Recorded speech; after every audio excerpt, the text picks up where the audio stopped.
সালামু আলাইকুম। বয়াতি কেমন আছেন? ওয়ালাইকুম আসসালাম। ভাই আল্লাহ ইচ্ছায় খুবই ভালো আছি ইনশাআল্লাহ, কোনো সমস্যা নেই। বয়াতির নাম? Baul Shamsu, Bangladesh television, BTV world. আমার জন্মস্থান খুলনা বাগেরহাট। আপনার দেশের বাড়ি? শরণখোলা থানা, রায়ন্দা বাজার, জেলা বাগেরহাট, বিভাগ খুলনা, রাজধানী ঢাকা। থাকি বনানীতে। বয়াতি, আপনার কাছে আমার একটা জানার ইচ্ছা হয়, যদি বিষয়টা আপনি যদি আমাকে একটু বলতেন। এই যে মানুষের নোয়াখালী নিয়ে বিভাগ নিয়ে কিছু কথা বলতেছে, নোয়াখালী বিভাগ হইলে কেমন হয়?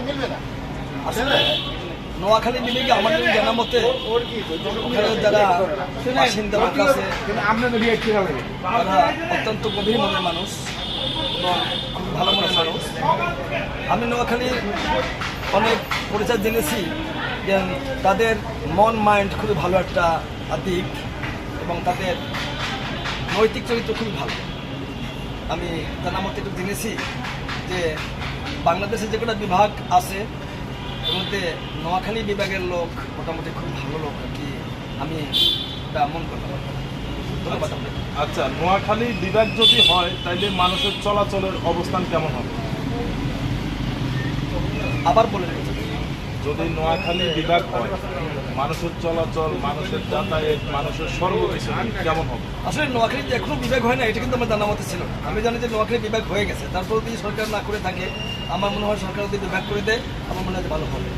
নোয়াখালী এলাকাটা তো আসলে একবার ছোট এলাকা না, অনেক বৃহত্তর মধ্যে ধরা যায়।